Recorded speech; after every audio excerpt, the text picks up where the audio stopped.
Welcome to FranCoach's Franchising 101 podcast series. Here we talk about all things franchising. What is it all about? Is it for you? How do you find the best one to own? And so much more. Now your host, Tim Parmeter. Hello, everyone, and thanks for tuning in to the latest edition of FranCoach's Franchising 101 podcast. I am Tim Parmeter, founder and CEO of FranCoach, and your Franchising 101 host. Today, we are excited to have a guest joining us to talk about one of our amazing franchise partners. This is going to be a brand that has a very low investment, low overhead, is driven by recurring revenue from their incredibly loyal customers, and offers a great lifestyle business for its owners. I know that sounds great, but before we get there, we do have to kind of always remind you who we are. And FranCoach is a national search firm dedicated to working with individuals interested in owning a franchise. Guess what? You're listening to the Franchise 101 podcast. That's you, folks. We are partnered with well over 500 of the top franchisors in the country. And our goal is to help you find the best one for you to own. That's us. Now let's get to the important stuff. So our guest today is the Director of Franchise Development for a franchise called Mosquito Hunters, and it is our dear friend, Ms. Stephane Ruby. Stephane, thanks for joining us today. I'm glad to be here. Thank you for having me.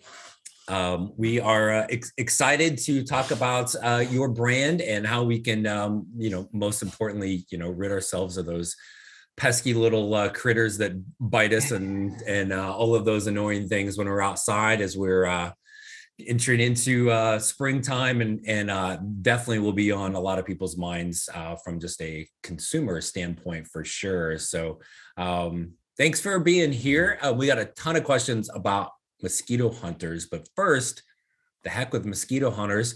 Tell us a little bit about Stephane and kind of your background and journey into this world of franchising. The wonderful world of franchising. Yeah. So before franchising, I worked in weight loss for like 15 years, few different companies, multiple different locations. Then I got pregnant, right? Kids are game changers. And so I knew when I was working 12-hour days, payroll on Sunday, all of that sort of stuff, I knew that when I had my son that I didn't want those hours. And I don't even know if it was a want at that time. I just knew that daycares weren't open the hours I actually worked and put into it. And I would probably have to pay for 2 daycares based on how many hours I would spend in my locations. So I was just randomly quit clicking. When I was on maternity leave for a job, I thought I was applying for a recruiter job. It turned out to be a franchise. They said I could have Sundays off, Saturdays off. I didn't believe them when they told me that I would spend a few months talking to somebody over the phone and ultimately they would buy a franchise. Like, you're crazy. There's no way that's possible. And so, yeah, but it's true. I fell into franchising when my first son was born. He's now 9. I'll never leave. I think that franchising offers lifestyle balance and an ability to be a good mom and pay my bills and advancement and all of that sort of fun stuff. But yeah, I can't believe it's been 9 years. I've done a few different brands. I will tell you, I'm a home service girl all the way. It's my favorite niche within the franchising industry. But yeah, I've been with Mosquito Hunters 2 years now. Crazy. Has it been that long? It has been that long. So I was recruited to work for Mosquito Hunters in the middle of the pandemic. So think about it. It was the stay-at-home order, and right. That's when I was actively being recruited. So, everybody talks about pandemic resiliency, but yeah, they didn't bat an eye. They were actively hiring through that entire phase of stay-at-home and COVID. Yeah, so that is crazy. And yours is similar to mine, even like child-driven and getting into this without knowing what the heck this is. And I think so many people in the industry are the same way, whether it's they work for the franchise, they do what I do, they're franchise owners. And then you get in there and it's like you said, you're never going to leave. Like the lifestyle and something you're good at, you enjoy, you can make a pretty good living at it. So it's amazing what the possibilities are out there. So always that's I appreciate you sharing that, because I always love hearing everybody's just randomness of the industry. And then with the comment you made, I'm never leaving. I mean, I think I was even late for my first interview because I was like, I don't buy this. And I'm not a late person, but I was almost didn't take it. Even the day before, I was talking to my husband, do we try the stay-at-home mom thing? Do we lose a spot in daycare? So I figured, why not? Let's do it. And here I am. 9 years later. Here you are, and you're 9 and my 7, right? And so yeah, it's crazy. So and then now 2 years with Mosquito Hunters, which really kind of makes me think, because I remember talking to you right when you were moving there, and like we're getting old, so it's like I can't believe how fast that's gone. But tell us a little bit about Mosquito Hunters. I'm not the smartest dude in the world, as you're well aware, but I'm guessing that brand does something towards hunting and killing mosquitoes. So a little bit. So like obviously super simple, but maybe kind of start with just, there's a little more to it than that, but Mosquito Hunters and kind of the services and the customers that you reach out to first and foremost. Yeah. So Mosquito Hunters, we do mosquito, flea, and tick, right? It is a simple model. It's about as simple as it gets in business ownership. It's home-based, it's mobile, it's recurring revenue, repeat and recurring revenue. It's all about stacking to your client base, right? It's year over year, looking at adding clients and keeping those clients. And really, the way I look at it, it's a spray and go model. You spray a property, you draft the credit card. 3 weeks later, spray the property, draft the credit card, so on and so forth. When I say it's about as simple as it gets, you can do a lot with a little in this industry. You don't need a ton of labor, which is where I think we really shined through the pandemic. And it's truly, truly simple. I think like any home service, we go for people who can't do it or won't do it. Right. That's who uses our services. People who use home services use home services. They don't clean their own gutters and then spray their own yards or have people clean their house and then spray their own yards or do their own gutters. It's not how it works. Really, our ideal client, there are people who want to enjoy their backyard, people who go outdoors, people with young kids, right? Decisions. Roll around those kids and their schedules. But yeah, again, it's very, very simple, low overhead. Your time is really spent in the community, and our clients are people like us, Tim. Yeah. Although I hear you guys don't have mosquitoes in Arizona too much. Not a lot of them. There are numerous other critters, however. So, but I grew up in the Midwest, and as you know, I'm in your area in Florida half my life too. So, yeah, I distinctly remember being a kid and like at Little League games, there'd be this like old beat up pickup truck that would go through where all the fields were, and this fogger. And I'm surprised we all don't have kids with like 3 heads from whatever was coming out of that thing back then, right? But because that was a big thing, right? So it is, and there's nothing more annoying, especially in I'll get into the seasonality in a minute, right, for this, but in those areas where outside of Florida and Arizona, where you can't be outside year round, that's precious time, right? You don't want to go out there and like, oh man, there's too many mosquitoes, we're getting eaten up, we got to go back inside, right? So it really does kind of that lifestyle opportunity for all of your customers, right? So, and then is this all residential? Do you guys do anything from a commercial standpoint? So we do, right? And so and this is a conversation I just had this conversation with a candidate right before this call. I have it all the time, so I want to backtrack a little bit and talk about our Happiness umbrella company, because it'll lead to the marketing, and that'll kind of lead into where we go. Sorry, I have to dismiss an alert. Into the commercial versus the residential. So we're actually owned by a larger umbrella company called Happy Nest. So think Happy Home, Happy Nest. The legacy brand, the brand that started it all, is Lawn Doctor, right? 54-year-old franchise organization, 650 franchisees throughout the United States, very well known in this world of franchising for their infrastructure and their support, and really at the end of the day, the success of the franchisees.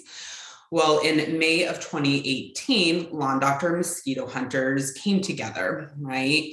And a partnership was formed. And you have to look, Mosquito Hunters and Lawn Doctor, same exact model, just different widget, right? And so since then, we've gone from 5 franchise units in the United States to 137 I believe as of this morning. Yeah, so very rapid growth, and it comes down to the infrastructure and tools from Lawn Doctor.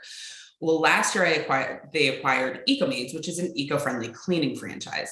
I promise you I'm getting to the whole question about commercial versus residential, I swear. Well, EcoMaids, it's an eco-friendly cleaning franchise, right? Still home services, still underneath the Happy Nest umbrella, just different widget. And so our ultimate goal is to get to a point where we have 10 to 15 in-home service brands all underneath one umbrella. And so we're going to be able to cross-market, cross-refer. Of course, franchise owners who start with one widget can grow into another brand as we do. But going back to your original question, as far as the marketing and how we get our clients for our franchise owners, it's actually the lead gen is done from the corporate standpoint. So we have centralized marketing. Because of the relationship with Lawn Doctor, we do the SEO, the pay-per-click, the social media. We're listing on lead aggregators. We're doing direct mail. We're doing over the top. We're doing the banner ads. Anything that we can do from our end, we're just going to drive for our franchise owners. Right. Now, with that being said, that centralized media, it is very, very easy for us to get in front of single family dwellings or residential homes, really is the best way to put it. Right. So think the moms, the dads, the people who have kids, they want to go play sports, enjoy their backyard, but can't. Very, very easy for us to target them from a client acquisition standpoint. Now, when it comes to commercial, yes, there is a ton of opportunity for commercial. It's just a different behavior, and it has to happen locally with our franchise owners, right? And so really where our franchise owners spend their time is in the community. So cause-based marketing, chamber events, B&I groups, sponsoring pet shelter adoption events, sponsor any kid's school event, right? Get in with the PTA, the Facebook mom groups. Right. So the more of a presence they create locally, the higher likelihood people are going to click on our paid ads. But at the same time, the more they integrate themselves locally, the higher the chance they have of obtaining commercial accounts. So I know that was a really long-winded way to get to your question, but yes, residential. So the answer is yes. Kind of, there was a whole circle there. I swear there was a method to my madness. I hope it made sense, but very, very easy for us to get clients through the centralized. That's going to be residential. Yeah. The commercial, that's going to be activity ground level from the franchise owner. Yeah. Well, and I love that because I think with a lot of home services, based on the name, we're thinking it's home, but there's so much potential. There's still outside in commercial areas or cities, municipalities, HOAs, whatever, where you can really tap into it. But the biggest difference between a B2B customer and a B2C isn't really the conversation. It's how you get in front of them. Exactly. Right? Yeah. So, and that's the key and I want to talk about owner role here probably next. We'll just roll into that. Right. But you mentioned all of the things, and we've actually done a handful of podcasts over the time on just the marketing aspect, all of the things a franchise does. It's overwhelming how much they're doing to make the phone ring, so to speak, right? From a consumer perspective. But there is that other component of the owner, like, you can't sit there and wait on the phone to ring all day, get off your butt, go build those relationships, and especially in home service. So you talked a little bit about that connectivity in the community. Do you want your owners with the little pack on going to spray? Is that their job all day, every day? What do you? No, we say you need to be willing to get on the truck, but if you are always on the truck, you get stuck on the truck and you can't grow your business. Right. So again, you have to be willing, but that will not be your high payoff activity, because if you're always on the truck 2, 3, 4 years down the road, you'll still be on the truck. Right. So the high payoff activity for our franchise owners is really, I refer to it as relationship building, right? So customer service, calling new clients, following up with them, making sure they're happy with the service, sending like token cards at the end of season, little holiday trinkets to stay top of mind, right? Like really coddling the relationship from a customer service standpoint, because this is a retention business, right? This is all about getting that client and keeping the client. And so we want them coddling those relationships with the clients. From a technician standpoint, building relationships with your technicians. You don't need a ton of labor. You're probably going to have 2 to 3 your first season. Just, staying in close contact with them. 2 to 3 part-timers, I should say. So again, building relationships with people who are looking for part-time jobs, looking to make extra money on the side, treating them well so they stay with you and come back the following season, right? Because we can help you get the technicians, and we do, but I always say we can help you get them, but it's up to you to create the culture in which they want to stay. And so building relationships with their technicians, but then really from there, the biggest role of our franchise owner is going to be that community involvement piece. It is a home-based model. It keeps the overhead nice and low, but really our most successful owners are out there in the community, doing that old school grassroots guerrilla marketing, building relationships, everything from door hangers to yard signs, home shows. Gosh, I mean, I could keep going on and on about the different things, but yeah. Yeah. And I think that to me, one of the biggest things for somebody in home service is you have to kind of get out of your mind of what like you said, what the widget is, right? I mean, understand it, appreciate the need, but you don't need to be the expert in, the how you do the spray or what goes into that. You guys have that figured out. You got to be willing to go talk to people. And again, like all the things you talked about, or if it's a chamber or a BNI, or I think anything in home service, make friends with realtors, right? Realtors have, right? They got a guy or a gal for everything, right? So again, being able to kind of talk to people, right, about that. So cool. One of the big things I know, I'm sure you hear all the time is, okay, Stephanie, this all sounds great, but isn't this a little seasonal from a business standpoint? And I'm guessing that typically gets posed to you from a negative, without them kind of recognizing the potential positives of that. So fire away. Stephanie, this is seasonal. Come on. Explain us a little bit about that. For sure. And so that's what I tell people. I've got good news and I have bad news. The good news is it's less seasonal than you think. The bad news is it's less seasonal than you think, right? And so we have a lot of people who come in because they just want 6 months off, whatever. Obviously, how often or how long we're spraying is going to depend from market to market. But again, we have that niche of franchise owner who want to do nothing but go to the Keys in the winter, or maybe spend the entire Christmas month with their family. And on the flip side of that, when people are concerned about the seasonality, what I really hear is money. They're concerned about money, right? Because if we don't have to work and grind and be up at 7 a.m., 12 months out of the year, do we really want to work that hard 7 months out of the year? Like, that's the question. And do you really want to? And the answer is, if we all really soul search, the answer is probably, I would love to take that holiday month off with my kids, So here's what I tell people. There's always going to be ramp up month, and business starts happening much sooner than people think. So I have a franchise owner actually up in New York. She was taking prepayments as early as January. And every time I was talking to her, she had to go because she had another client that was calling in that wanted to renew, right? And so it's prepayments is a huge opportunity. Going back to the commercial accounts, this is also a really good time to go after commercial accounts. Because you have to think, in our downtime per se, that's when really large organizations and companies, that's when they're making their annual fiscal decisions. So for those owners who want to go after those commercial accounts, it's a really, really good time to get in front of them.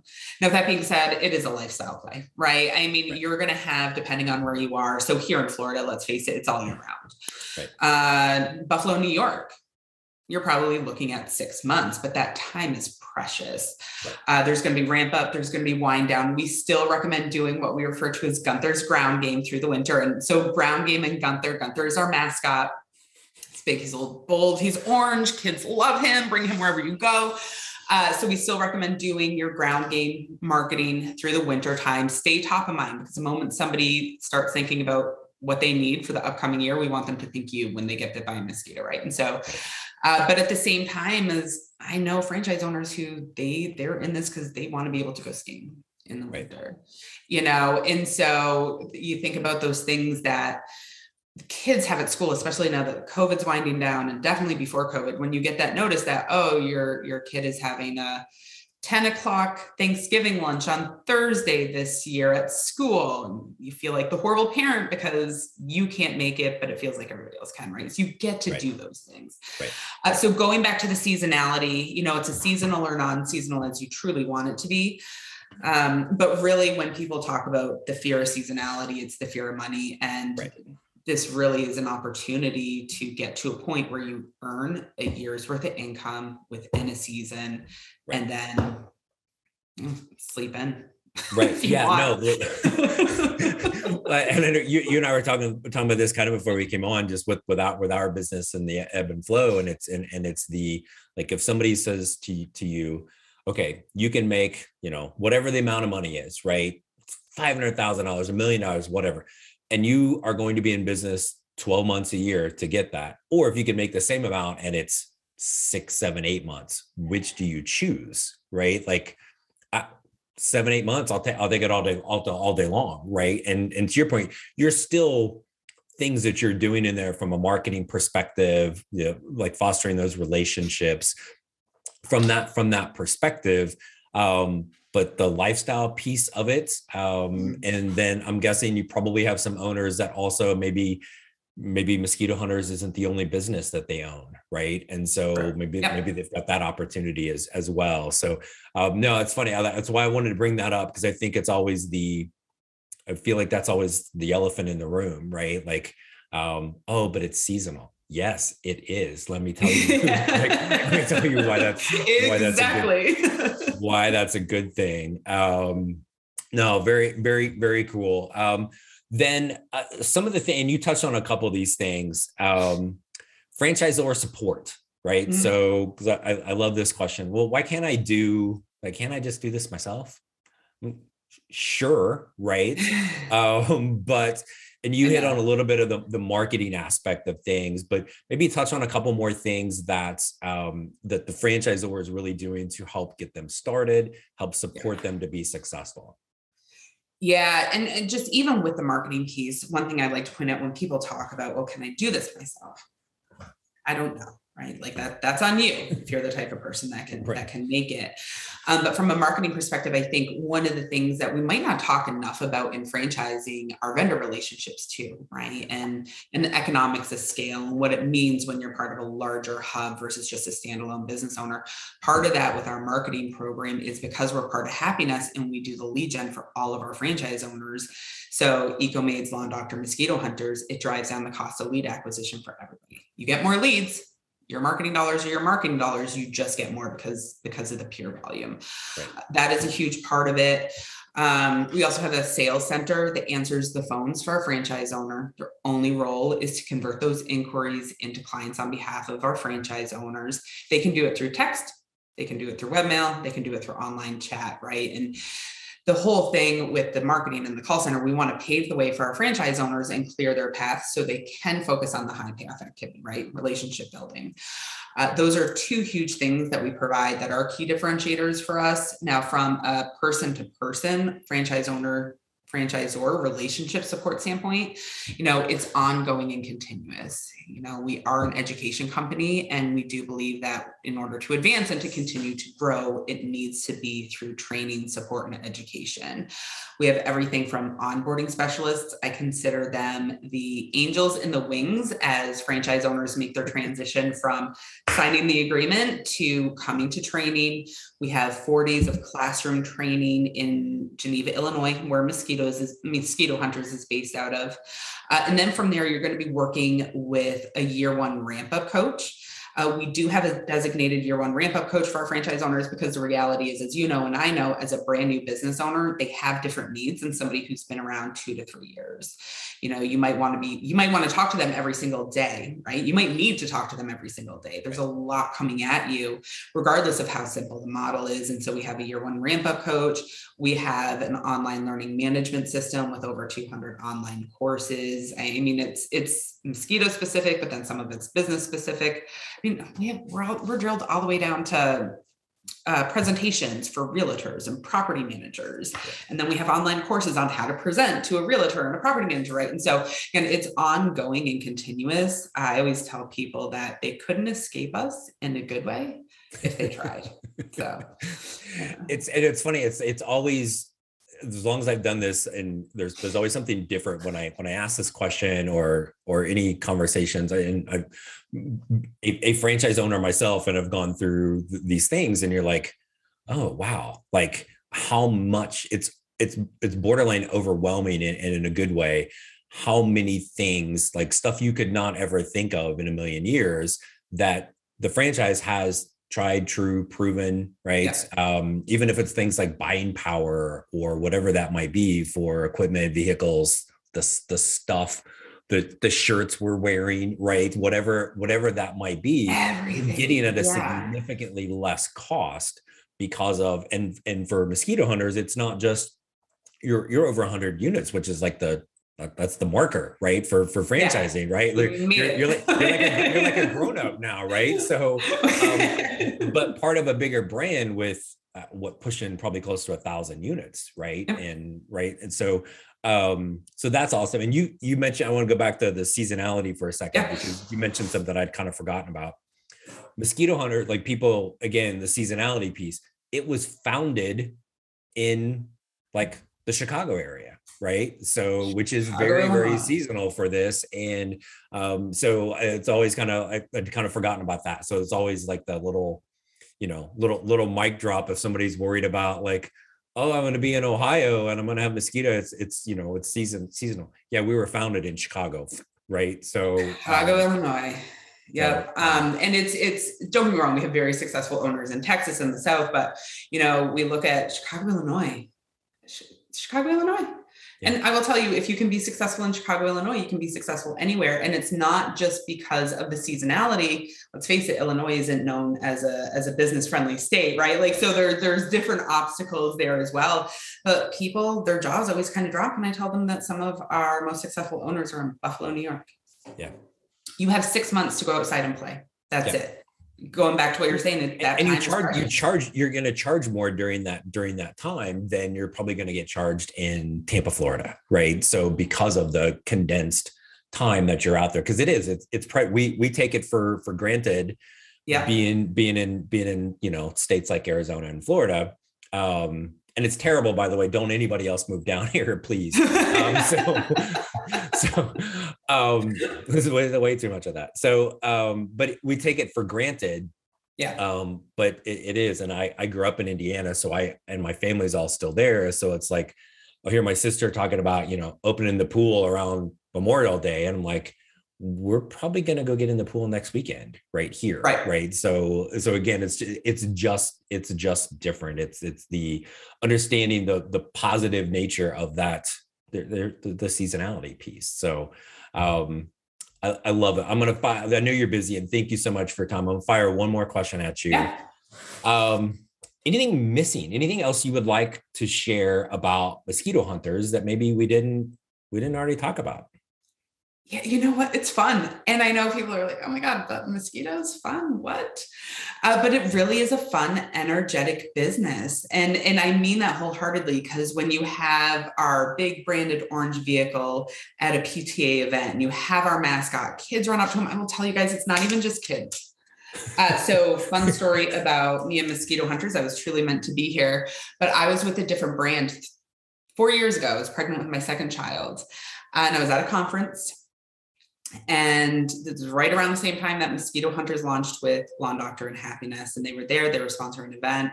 I geeked out over the mascot. I think they were sponsoring happy hour, which is usually my favorite hour at those types of things. But I have selfies of me and Gunther, the mascot, from my previous concept. I was wearing the logoed shirt. I was pregnant. I was all chalked out over it. But I will tell you, I wasn't the only one. Like, adults stop and take pictures with him. I had a franchise owner up in Jersey. He was invited to a client's 7-year-old's birthday party, our mascot, right? Like, so it's a really fun, family-friendly business.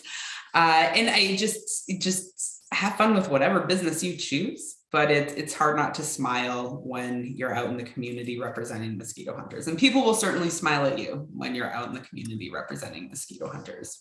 Yeah. And when you think about that, and for anybody listening that is currently in a corporate gig, how often do you say that about your job? Like, oh my gosh, my job is so much fun. You don't. So if you're nodding up and down, you're lying, right? So it is. And I think that's part of the joy of franchising, right? Is there's so many amazing possibilities out there, right? And it can be the most random thing. And it is usually the most random thing that you never thought about. And next thing you know, you and Gunther are hanging out because you're a new Mosquito Hunter owner, right? So it's true.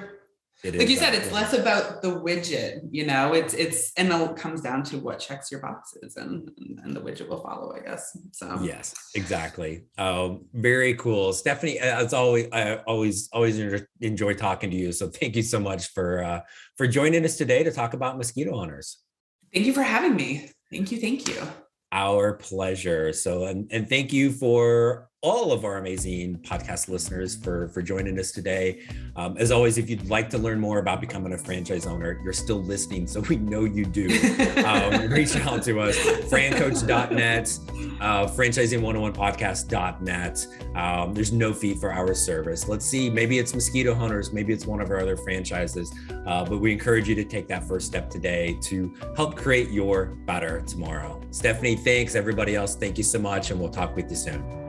Thanks for listening to FranCoach's Franchising 101 podcast, where our ultimate goal is to help educate you on all things franchising so you can create your better tomorrow.